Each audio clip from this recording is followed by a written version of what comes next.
Hi, this is Derek Tsai from LearnByBlogging.com. I will be reviewing this book called Originals by Adam Grant, How Nonconformists Move the World. You can follow along here on my video. Original, by definition, is a thing of the singular or unique character or person who is different from other people in an appealing or interesting way. A person of fresh initiative or inventive capacity.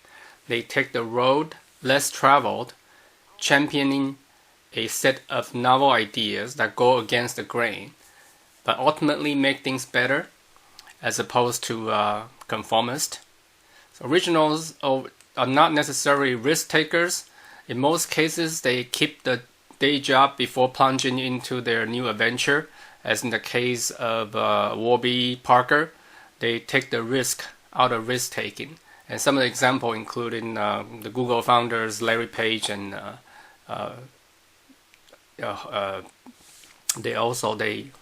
they didn't want to plunge into their adventure too early when they were in graduate school.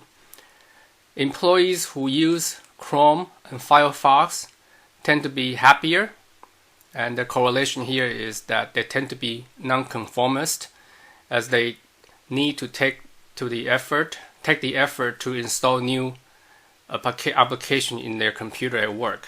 And as nonconformist, they rejecting the defaults, so they tend to enjoy their work a little bit better. So if you want to look for happy employees, make sure they install Firefox or Chrome. Child prodigies tend to be conformist, hence not able to change the world, and because they were trained very early on to take on new skill very early on, and they don't really become inventive. Counterintuitive. Being the first mover does not guarantee success. Sometimes being the second mover could be in the better position, and this is many cases in business cases happen when you don't, like, even Google itself is not the first search engine. There were search engine before, but not as good as theirs. Originals are not very good at judging their own work, but they do kiss lots of frogs to find the prince.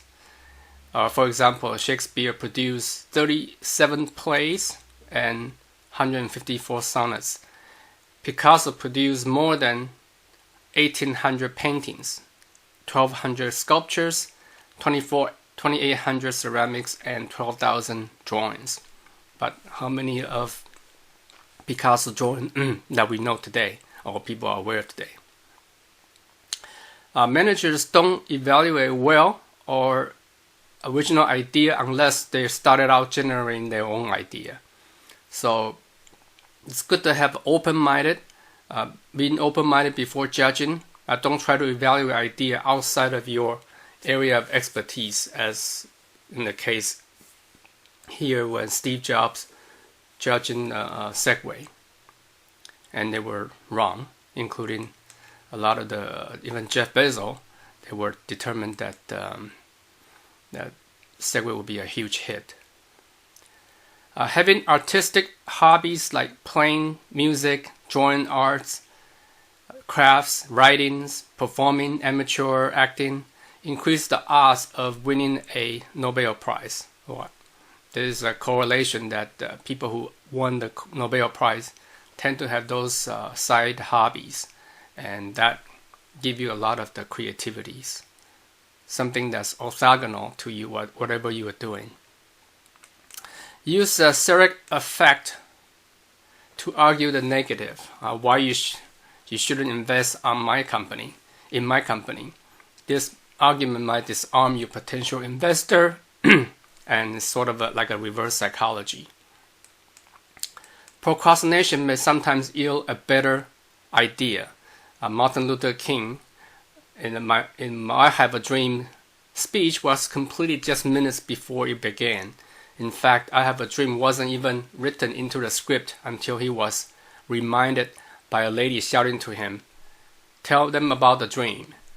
And Settler, or the procrastinator, had a better odds of winning higher market share in the business. And I just talk about first mover versus the second mover. 2 life cycles of creativities. Let's talk about young geniuses tend to use a conceptual thinking done quickly. Then they're old masters. They become old master. They tend to be experimental thinking and really take a lot of time to do trial and errors. But they are more sustainable. So there's an upside, downside being the genius and a young master, as opposed to and in the case of Einstein, for example, he started out when he had the special theory of relativity. He was pretty young, but later on he couldn't get out of that mode, and he did not even buy into the quantum theory. Frenemies are the people who, with the strong positive and negative feelings toward us, are much harder to handle, like in the case of Susan Anthony and Lucy Stone in the suffrage movement. They were both passionate about the suffrage, women's suffrage, but they don't see eye to eye because their differences are actually quite minute, very small. Though it's just a different approach how they gain the supporter. So enemies sometimes make better allies than frenemies. That's pretty interesting concept. Late birth order or late borns in the family tend to be rebels because how they position themselves in the family, and they tend to be more original. And I'm the last child of the family and tend to be a rebel myself. That kind of agree with the theory here. To avoid groupthink, find a true dissenters. Also before I go there, there's parents are not the best role models. In the case you have too much of a parent's influence, maybe you want to introduce other roles models to raise your children's aspiration and that expose them to different ideas. To avoid groupthink, find a true dissenter, not just an acting one. The devil's advocate must believe in his or her position to be effective in arguing his case. The Polaroid failed because of the groupthink that the customer always wanted to have a hard copy and lost the chance to develop digital cameras.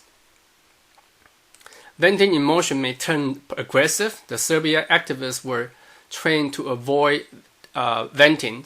Venting produced focused attention on the perpetrator of the injustice. Instead, reflect on the victims who have suffered. And that is a better approach than trying to vent your emotion against the perpetrator. Becoming original is not the easiest path in the pursuit of happiness, but it leaves us perfectly poised for the happiness of pursuit.